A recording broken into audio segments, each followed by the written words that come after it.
Hello viewers, good morning. চলে এসেছি আরও একটা নতুন ভিডিও নিয়ে। আমার সকালবেলার অ্যালার্ম এই যে পাশে খেলা করছে। প্রত্যেক দিন ভোরবেলা থেকে উঠে পড়ে আর আমাকে তুলে দেয়। ওর বাবার দোকান থেকে আসতে অনেক রাত হয়ে যায়, তাই আমাদের শুতে শুতেও অনেকটাই রাত হয়ে যায়। কিন্তু আমার এই যে অ্যালার্ম দেখছেন, প্রত্যেক দিন ভোরবেলা থেকেই এই অ্যালার্মটা বাজতে থাকে। যার যার বাড়িতে এরকম একটা কিউট অ্যালার্ম আছে, তাকে আর আলাদা করে কোনো অ্যালার্ম দিতে হবে না। এই অ্যালার্মের আওয়াজেই সবার ঘুম ভেঙে যাবে। যাক, আমাদের সবার তো ঘুম ভেঙে গেছে। ওদিকে ওর বাবাও বেরিয়ে গেছে। পাশের ঘরে অ্যালার্মের দিদি ঘুমোচ্ছে, ওর কাকুর ঘরে। বিছানাটা এখন তাড়াতাড়ি গুছিয়ে ফেলি। এই যে লাফাচ্ছে একজন, হাত পা দাপিয়ে দাপিয়ে একদম কীর্তন করছে। ও ওর কাজ করতে থাকুক, আমি তাড়াতাড়ি আমার কাজগুলো গুছিয়ে ফেলি। আমার বিছানা গুছানো হয়ে গেছে। এই যে মশাই দাপিয়েই যাচ্ছে, এটা চলতে থাকবে এখন। আমি এদিকে আমার থাইরয়েডের ওষুধটা সকালবেলা খালি পেটে খেতে হয়, ওটা খেয়ে নিই, তারপরেই শুরু হবে সব কিছু। থাইরয়েডটা বেড়ে গেছে, তাই ওষুধ একদিনও মিস করলে চলবে না।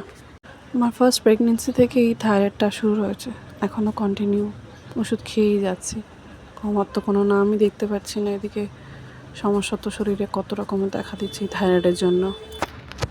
ওষুধ খেয়ে চলে এসেছি ঘরের কাজ করতে, আর বাইরে প্রচণ্ড বৃষ্টি হচ্ছে। রাত্রির থেকে বৃষ্টি হচ্ছে, রাত 9টা 9:30 বাজে, সেই থেকে বৃষ্টি কন্টিনিউ হতেই আছে। ওদিকে ওর দিদিও উঠে পড়েছে, দুজনে মিলে হচ্ছে কুস্তি। এই যে দুজনে মিলে এই যে চলছে, সারাদিন নিয়ম চলতে থাকে। বড়টা আসে আর ছোটোটাকে চটকে কাঁদিয়ে দিয়ে চলে যায়।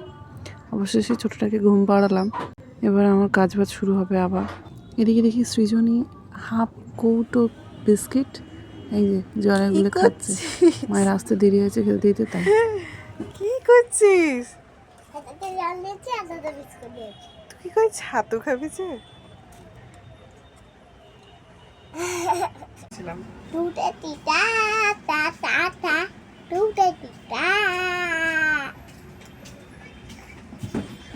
এই আমার ওষুধটা নিয়ে তুই খাচ্ছিলি নাকি?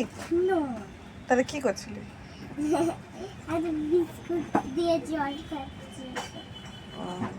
খেয়ে নাও। তারপর চলে গেলাম সবজি নিতে। এসে দেখি ওর পাপা এসে গেছে, আর এই যে দড়িটা নিয়ে এসছে, সেটা নিয়ে সৃজনী দুষ্টুমি করছে শুধু। ভাইয়ের দোলনায় দড়িটা দেবে বলে, তাই জন্য ওর পাপা নিয়ে এসছে। আর ও নিয়ে এই যে গাড়ি চালাচ্ছে, গাড়ি। গাছটা যাবে আজকে।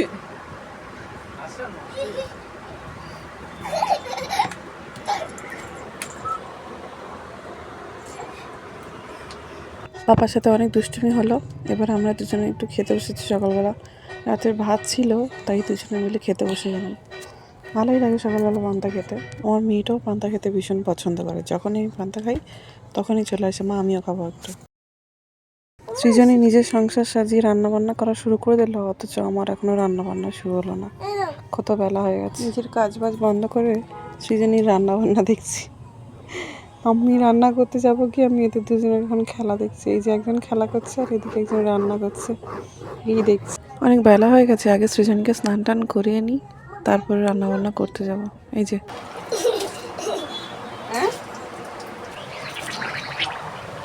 স্নান করে উঠে একটু কাজ দেখিয়ে দিচ্ছে, অনেক হেল্প করে মাকে, তাই দেখাচ্ছে।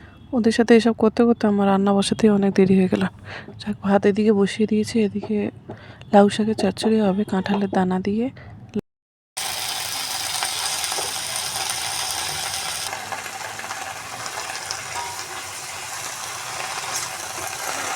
ওই লাউ শাকের চচ্চড়িতে একটু পোস্ত আর কাঁচা লঙ্কা বাটা দেবো। আমার পোস্ত বাটা দিয়ে লাউ শাক ভীষণই ভালো লাগে। তোমাদের কার কার ভালো লাগে প্লিজ কমেন্টে জানিও। রান্না হয়ে গেছে। এই যে লাউ শাকের চচ্চড়ি, এই যে সয়াবিনের তরকারি। সয়াবিনের তরকারিটা তোমাদের দেখানো হয়নি। আমি আর মেয়ে খেতে বসে গেছি, ওর সাথে সাথে আমিও একটু খেয়ে নেব।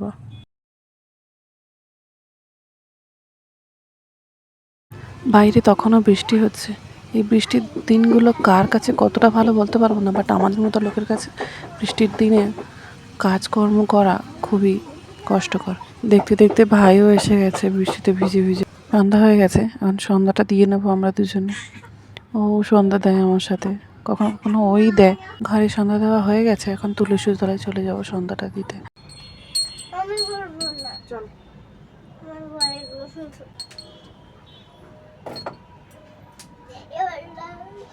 আজকের ভিডিওটা এখানেই শেষ করছি। ভিডিওটা যদি তোমাদের কোথাও একটু ভালো লেগে থাকে তাহলে প্লিজ লাইক সাবস্ক্রাইব করে দিও।